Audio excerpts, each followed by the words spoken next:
Hello everybody, I'm Paul Palumbo. And I'm Letty Dornfeld. Here's the news that you need to know. The first uterus transplant performed in the United States was done last week at the Cleveland Clinic. Unfortunately, it failed due to a sudden complication, which is not the first time that controlling somebody else's uterus was a bad idea.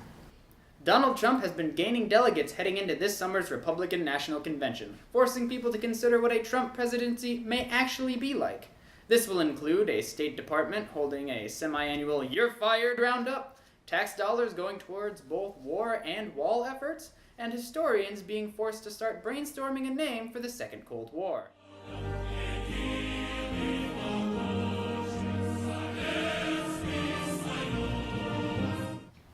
Scientists in Japan have discovered a strain of bacteria that can eat plastic, intending to combat plastic pollution. They found it in an anime music video. That being said, this is a much more popular initiative than their last eco-friendly idea, the shitburger. The East Cleveland Mexican restaurant Piñatas, famed for not carding underage students, is going to be closing down. Don't worry, you can still get shots close to campus. Just only this kind. A Washington think tank just labeled Cleveland as the most distressed big city in the United States. A statement only argued by the people shamelessly trying to appeal to Cleveland's voter base. Cleveland officials actually responded to this by sending a letter to the New York Times, saying Cleveland shouldn't be judged with cold, blind facts. Which is, interestingly, the same excuse pre-med students will be telling medical schools in about 3 months. So March is Women's History Month. In an attempt to appease those lacking a Y chromosome, we wanted to bring in a women's history expert to discuss the diverse and rich past of women's suffrage.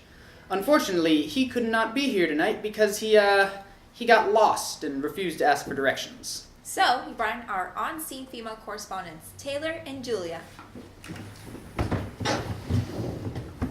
So Taylor, on campus we have the Flora Stone Mather Center for Women. Where is the men's center? Is he serious? Paul, if the rest of the world were in a men's center, we wouldn't need a women's center. Okay, so just like Paul trying to steal Letty's spotlight. What? I'm sorry, Paul. Men should be seen, not heard. Okay, so just like Paul trying to steal Letty's spotlight, women have often taken a back seat to men in history. Even recently, there was a science competition in the UK meant to encourage girls to enter the STEM field, and a boy won. But ironically, this was a competition meant for girls to experience STEM, and this is how the field works. Paul, what would you have done if you were judging this competition? well, actually, I don't even see sex. Not with that haircut, you don't. Thank you, ladies! In order to fully honor women, we've decided that Letty will be paid 90% of what I make today, instead of the usual 70%. I'm just kidding. We don't pay Letty. And on to campus news.